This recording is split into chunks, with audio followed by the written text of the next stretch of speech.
Devotion is the second release of Taiwanese developers Red Candle Games.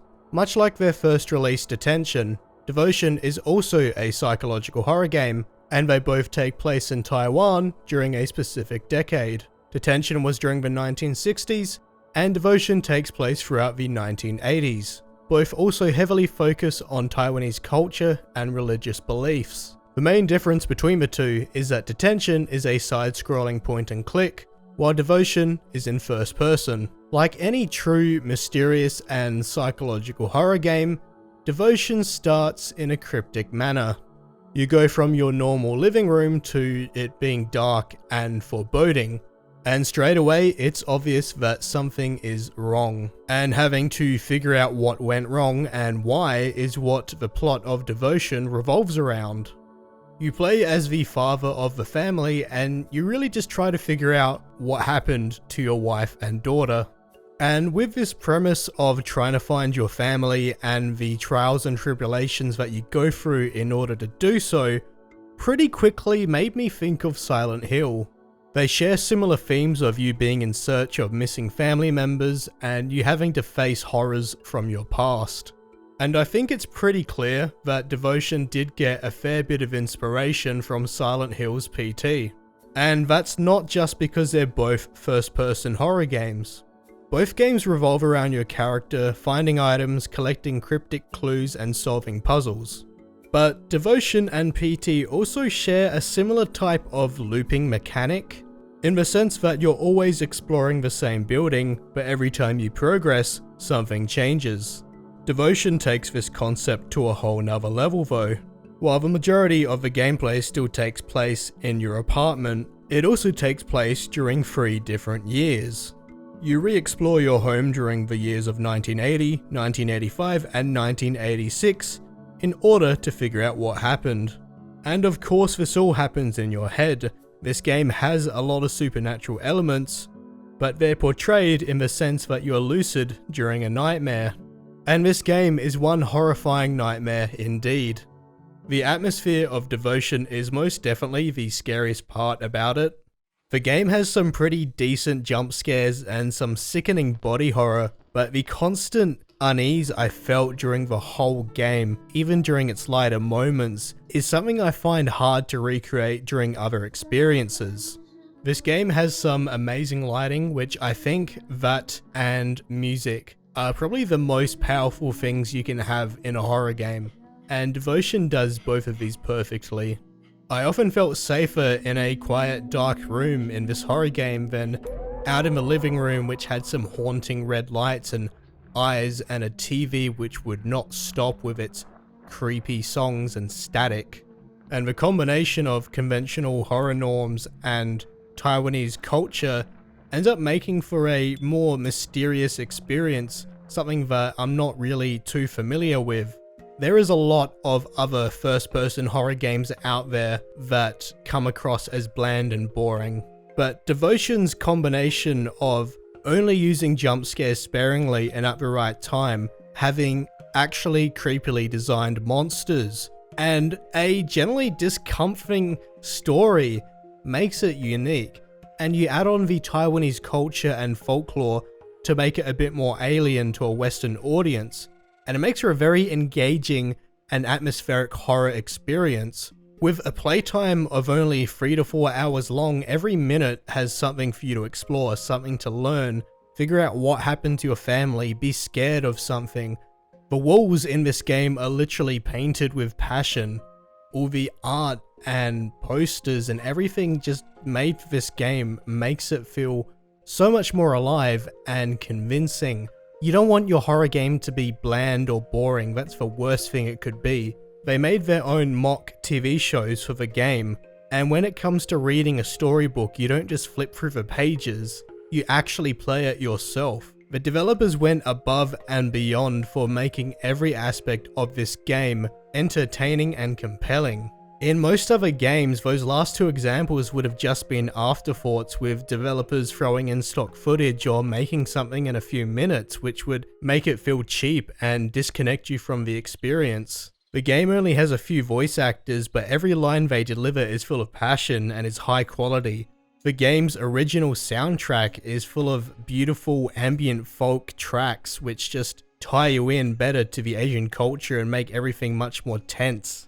Every aspect of the game got the attention and polish that it deserved. The only real critique I have of the game is often there would be some stuttering while the game was loading, and normally I don't mind this, but the main issue is that you would have stuttering while moving around a corner or such, and all it would tell you is that you're going to be walking into a new area or it's loading in a character for a jump scare or something. So it would kind of spoil the experience to a small degree, but I am confident that they can fix an issue like this quickly. And the gameplay in general is pretty simple. You get a light source, you get an inventory, you got notes, you collect items, you use those items on certain things. You get a key, you put it in the keyhole. If you've got a spooky doll, you put it on the chair, and if you have a bunch of clothes, I guess you make wine. So before I get into my regular spoiler talk, there's something else that I need to address. If you've read anything about the game, or read the title of this video, it's a bit obvious. Like I said at the start of this video, this game is made by a Taiwanese development team, and the cause of the drama is basically there was an offensive image left in the game. It was either left in there as a placeholder and wasn't removed, or someone put it in there without other people's knowledge.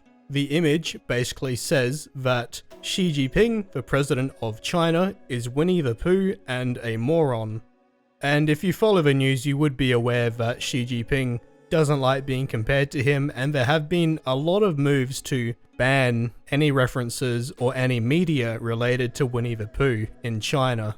And as soon as the developers realized that this was in game, they removed it and apologized. So you think the drama would end there, people would understand, and people would go back to playing this really fun horror game.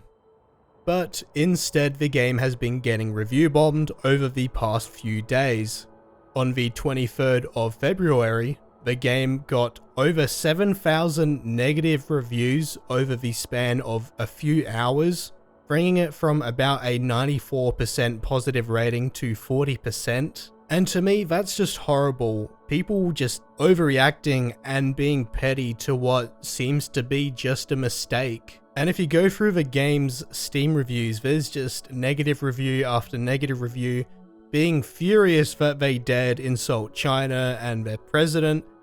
I kind of understand them because I don't like antagonizing people, but to be so militant over what was really a minor insult, which was then removed and apologized over, doesn't warrant this onslaught of downvotes and review bombing, especially when it's such a great game. Now, apparently Chinese players are upset over more than that. Apparently the name of the antagonist roughly translates to something like Chinese mainland citizen, which obviously suggests that the bad guy is China and Chinese people, and there's other comments on how other names in the game and certain numbers that appear are other jabs against China. There's a lot of accusations, but a lot of it feels like reaching. People are upset, saying this is political propaganda and just insulting to China. And I made a tweet about this and people immediately jumped onto it, both Chinese people and Taiwanese people, and it's really just a shit show of disagreements. If you're not too familiar with history, you might not know that Taiwan and China have had a long and tense relationship since Taiwan has become its own nation. And I don't want to get too deep into that, but this game is just one example of many where Chinese people find a justification to get upset at the Taiwanese.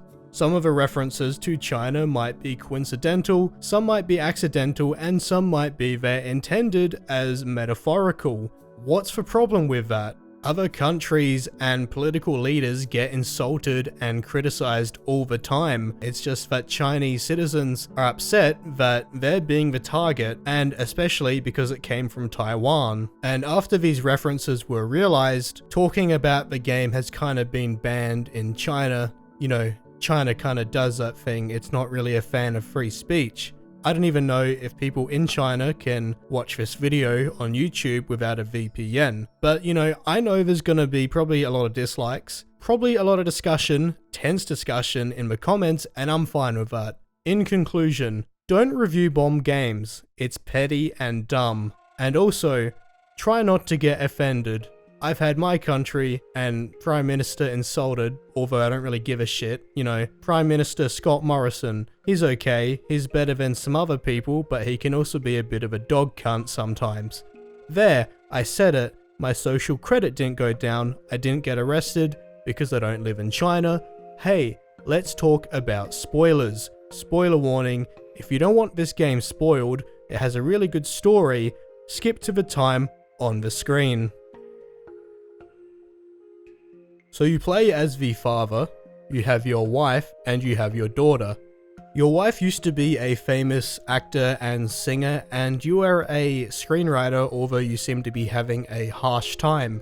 There's a fair bit of expectations for the daughter. Given both their parents worked in show business, they want her to grow up and become a superstar. And she does a decent job considering you actually see her on TV.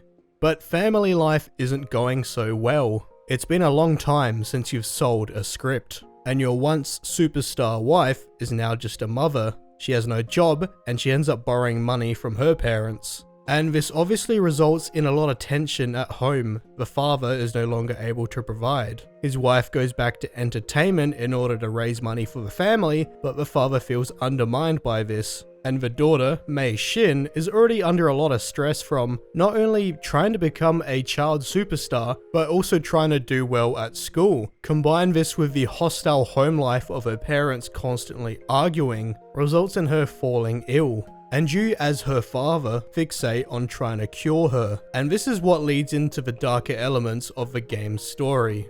Now, you might be surprised, but I really don't know too much about Taiwan in the 1980s. But I think it's fair to say that there would be a fair few people who were still strongly religious as well as superstitious. And in Devotion, you are one of them. After reports of your daughter falling over at school and generally just not being her usual lively self, you decide to try and help her. So you start taking her to a doctor to get tested, but you also start visiting the mentor. And let's just say that this mentor uses types of alternative medicine. No, actually, it's just a cult. Through donations and prayer, surely you can cure your daughter's illness. After that doesn't work, apparently the next step is wine. Throughout your apartment, you come across these kind of parable verses about a story about how this snake wine can cure people's illnesses. And your mentor takes this literally, and so do you. Oh, also, the other step. Get the wine, put it in the bathroom. Get your daughter, put it in the bathroom. Lock it, wait 7 days. Yeah, she's dead.